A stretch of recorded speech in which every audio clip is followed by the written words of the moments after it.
যে 17 শ্রেণীর লোক মুসলমান হওয়ার পরেও এরা আল্লাহর জান্নাত পাবে না। ইন্নাল হামদালিল্লাহ সালাতু ওয়াসসালামু আলা সাইয়্যিদুল মুরসালিন ওয়া আলা আলিহি ওয়া আসহাবিহি আজমাইন।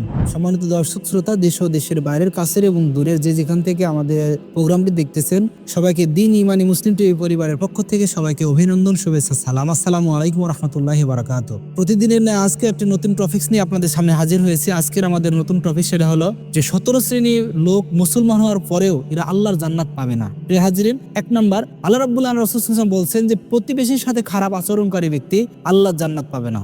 প্রতিবেশীর সাথে যারা খারাপ আচরণ করবে, এক প্রতিবেশী যদি বলে যে আমার প্রতিবেশী ভালো ছিল, তাহলে অবশ্যই সে জান্নাত পাবে। আর প্রতিবেশী যদি বলে লোকটি খারাপ ছিল, তাহলে অবশ্যই লোকটি জাহান্নামে যাবে মুসলমান হওয়ার পরেও। 2 নাম্বার, পিতামাতার অবাধ্যকারী সন্তান। আল্লাহ পাক রব্বুল আলামিন কোরআনের মধ্যে অসংখ্য আয়াতে বলছেন যে তুমি তোমার পিতামাতার সাথে ইহসান করো, ভালো ব্যবহার করো, সদাচরণ করো। আল্লাহ রাব্বুল আলামিন বলেন ওয়াকাদা রাব্বুকা আল্লা তা'বুদু ইল্লা ইয়্যাহু ওয়া বিল ওয়ালিদাইনি ইহসান। তুমি তোমার পিতামাতার সাথে সৎ ব্যবহার করো এবং তোমার পিতামাতা কোনো ব্যবহার যেন এই কথাটা না বলে শব্দের জন্য তো না করে। প্রিয় ভাইয়ার আমার, যদি পিতামাতার অবাধ্য হয়, মুসলমান হওয়ার পরেও এই সন্তান জাহান্নামে চলে যাবে। 3 নাম্বার হলো আত্মীয়তার সম্পর্ক ছিন্নকারী। আল্লাহ রাসূল সাল্লাল্লাহু আলাইহি ওয়াসাল্লাম বলছেন ঠুনকো বিষয়ে যে কোনো ব্যক্তি আত্মীয়তার সাথে সম্পর্ক না রাখে, আত্মীয়তার সম্পর্ক হরণকারী বা ছিন্নকারী ব্যক্তি আল্লাহর জান্নাত পাবে না। প্রিয় ভাইয়েরা আমার, খুব সচেতন থাকতে হবে এই বিষয়ে। আল্লাহ রাব্বুল আলামিন কোরআনের মধ্যে অসংখ্য জায়গায় আত্মীয়তা রক্ষা করার বিষয়ে কথা বলা হয়েছে। 4 নাম্বার, হারাম খাদ্য দিয়ে যে দেহ গঠন হয়েছে, মুসলমান হওয়ার পরেও সে জান্নাত পাবে না যার দেহটা হারাম খাদ্য দিয়ে গঠন হয়েছে। আল্লাহ পাক রব্বুল আলামিন রাসূল সাল্লাল্লাহু আলাইহি ওয়াসাল্লাম বলছেন যে ইবাদতের মূল শর্ত হয়েছে হালাল রুজি। হালাল রুজি ভক্ষণ করে আপনাকে ইবাদত করতে হবে।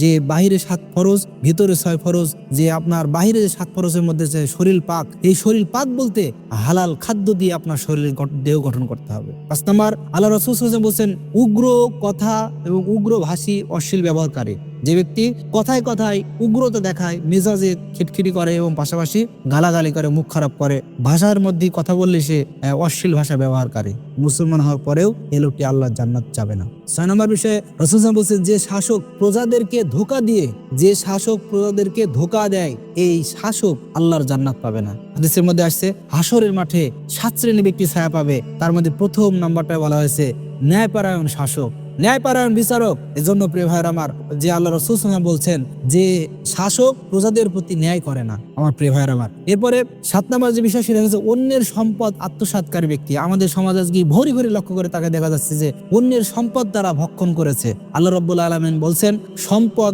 অন্যের সম্পদ মেরে নিয়ে এই সম্পদগুলো কাল কিয়ামতের ময়দানে তার মাথার উপর উঠবে। যা সে অর্জন করেছে, জোর করে দখল করেছে, সেই সম্পদগুলো যা সে করেছে, চুরি করেছে, ডাকাতি করেছে, গরু ছাগল মোষ ভেড়া যা করেছে, এবং সম্পদ সেগুলো সে মাথায় নিয়ে উঠবে। ভাইয়ার আমার, এই জন্য আমার অন্যের সম্পদ আত্মসাৎকারী ব্যক্তি মুসলমান হওয়ার পরেও এই লোকটি জাহান্নামের মধ্যে চলে যাবে। এরপরে 8 নম্বর হচ্ছে উপকার করার পর যে ব্যক্তি খোঁটা দেয়।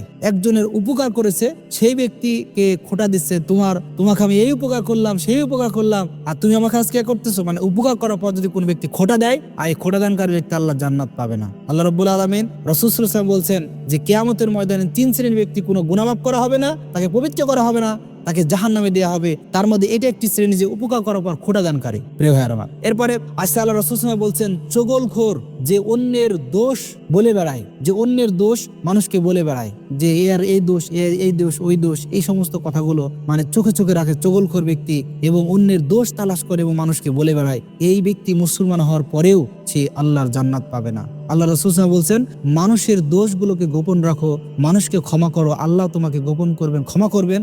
এজন্য আমাদের এই গুণ অর্জন করতে হবে। এরপর আল্লাহ রাসূল সাল্লাল্লাহু আলাইহি ওয়াসাল্লাম বলছেন